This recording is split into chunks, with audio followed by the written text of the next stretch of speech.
Hello everyone, welcome on your own YouTube channel RK English Junction.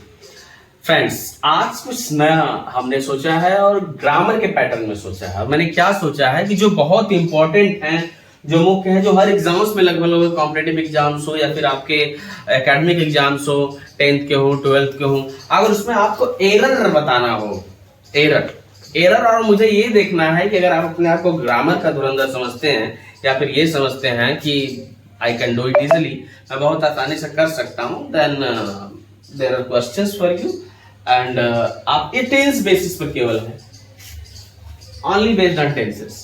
तो tense basis पे question error है, error को आपको 10 में 10 कौन सही करके देता है मुझे ये देखना है। सबसे पहले मैं 5 क्वेश्चन को दे रहा हूं, आप चाहें तो उसका स्क्रीनशॉट लेकर के खुद एक बार सॉल्व कर लीजिए कि क्या गलत है, इस सेंटेंसेस में क्या गलत है, और मुझे ये जानना और आपको खुद अपने आप को पहचानना है, जांचना है, परखना है कि यहाँ तक आप पहुंच पा रहे हैं, यहाँ तक आप रीच कर पा रहे हैं। तो मुझे देखना है कि कौन पहुंचता है 10 में 10। लेकिन मुझे सबसे पहले 5 क्वेश्चन आपके पास है और देखिए पहला क्वेश्चन क्या है, if I will study hard I will pass the exam. क्या गलत है आपको बताना है। By the time I reached home my mother cook dinner. क्या गलत है आप बताइए। I have been studying English since 5 years। बहुत इजी क्वेश्चन है, बता सकते हैं अगर पढ़े हैं तो। If it rains we will cancel the party. बता सकते हैं। By the next year I will completed my degree. बताइए, पांचों सेंटेंस में बहुत ही कॉमन एरर है, बहुत ही जो है माइनर मिस्टेक्स हैं, और अगर आप सही में जानते हैं ग्रामर को, सही में आप जो है सीरियसली पढ़ रहे हैं, 10th या 12th में है, 9th में है या किसी भी क्लास में आप हैं, तो आप इसको फाइंड आउट करके इसके जवाब को आप कमेंट बॉक्स में डाल सकते हैं कि 1 का 2, 2 का 3, ऐसे 2 का आप आंसर लिख के डाल सकते हैं, ये अगर ये है तो ठीक है। वैसे बहुत जरूरी है और ये जरूरी भी था, इसलिए मैं बीच बीच में लगभग 2 से 3 दिन मैं ऐसे एरर वाले क्वेश्चन लेकर के आऊंगा और आपको सॉल्व करना होगा, ये ताकि एग्जामिनेशन बेस्ड आपसे, जैसे स्टेज पे दे दिया, फिर सब्जेक्ट पर एग्रीमेंट पे दे दिया, फिर मैं नॉन फाइनाइट पे दे दिया, फिर वॉइस पे दे दिया, फिर नरेशन पे दे दिया, दे करके 10-10, 20-20 क्वेश्चन हम लोग टेस्ट आउट करते रहेंगे। अब देखिए, if I will study hard, मैं बता देता हूं और आप मैच कर लीजिएगा, पहले सोच लीजिए। If I will study hard I will pass the exam. आपको ध्यान रखना है, इफ कनेक्टर जहां भी लगा होगा, इफ जो है कंजक्शन जहां भी लगा होगा, इफ आई विल देख रहे हैं, ये दोनों जो होता है फ्यूचर में नहीं बनता है। इफ के बाद पहला हमेशा सेंटेंस जो बनता है प्रेजेंट इंडेफिनिट में बनता है, इसलिए इफ आई स्टडी, आप विल हटा दीजिए, if I study hard I will pass the exam, ये करेक्ट है। यदि मैं मेहनत से पढ़ूंगा तो मैं पास हो जाऊंगा, एग्जाम में पास हो जाऊंगा। तो दोनों जो होता है फ्यूचर में नहीं होता, लेकिन हिंदी फ्यूचर में निकलता है। अभी देखिए दूसरा, bye the time I reached home my mother cook dinner. Bye the time I reached, यहां देख रहे हैं रीच्ड, यानी कि बाय द टाइम, तब तक, जिस समय तक, उस समय तक मैं पहुंचा घर, जब मैं पहुंचा, बाय द टाइम जिस समय मैं घर पहुंचा, क्या हुआ, माय मदर कुक डिनर होगा कि my mother had cooked dinner, ये ज्यादा सही है। My mother had cooked dinner, मेरी माँ खाना बना चुकी थी, क्योंकि यहाँ पे रीच्ड, अगर आप पहुंचे तो माँ काम कर चुकी थी।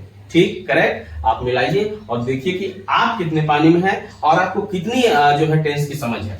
आई हैव बीन स्टडिंग, ठीक है, देख रहे हैं, इंग्लिश सिंस 5 years। क्या पकड़ा है, I have been, present perfect continuous tense है, आई के साथ हैव बीन करेक्ट ही है।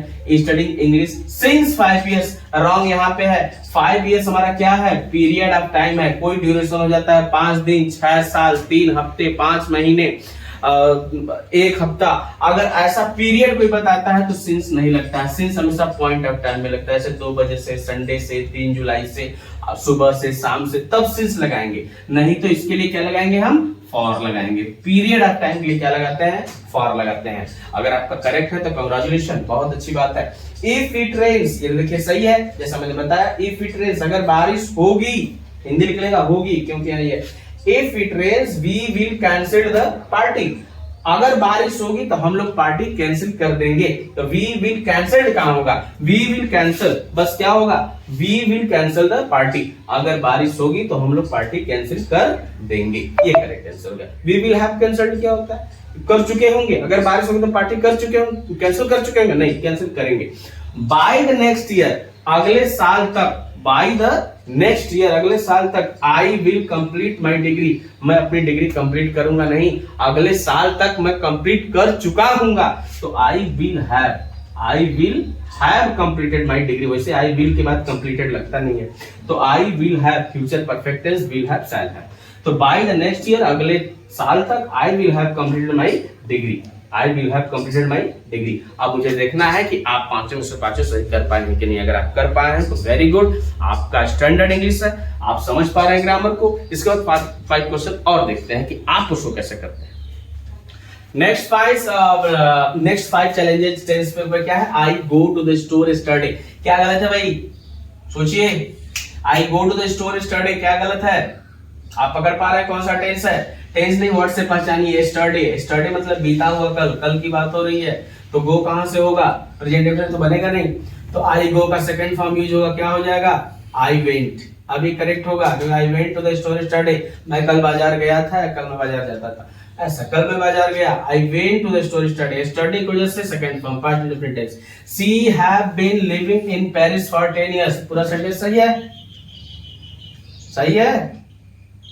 नहीं सही है। सी सिंगुलर है, आप कहां से लगेगा?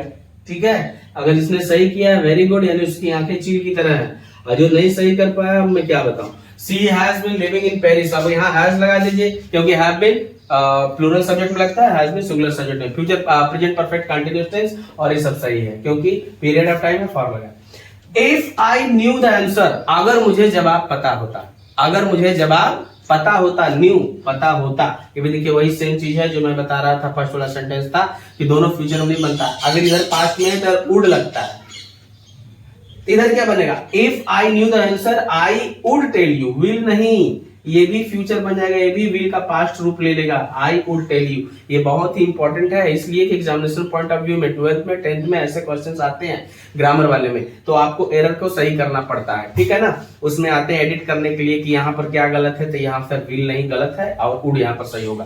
तो इफ आई न्यू, क्योंकि न्यू सेकंड फॉर्म में पास्ट इंडेफिनिट से विल का भी वुड हो जाएगा, ये ध्यान रखना है। By the time I arrive they will left, by the time I arrive, जब तक मैं पहुंचूंगा, by the time I arrive, जब तक मैं पहुंचूंगा, जब मैं पहुंचूंगा, या जब तक मैं पहुंचूंगा, जब मैं पहुंचूंगा, दे विल लेफ्ट मी, जब मैं पहुंचूंगा वे लोग चले जाएंगे नहीं, जब मैं पहुंचूंगा, जब तक मैं पहुंचूंगा, they will have left, future perfect में बनेगा।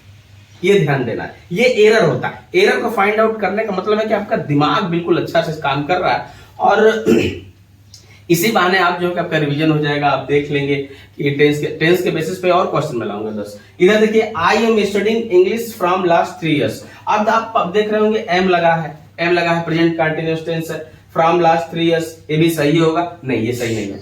I am studying English for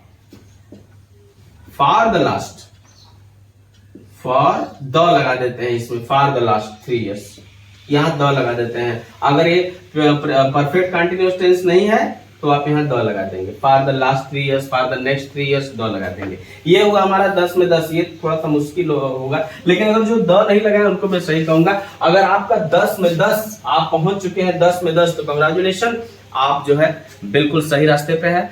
English की जानकारी आपको है, ग्रामर की जानकारी आपको है, आप टैकल करने के लिए तैयार है प्रॉब्लम्स आने वाले एग्जामिनेशंस में। So keep on watching and just learn from here. Thank you.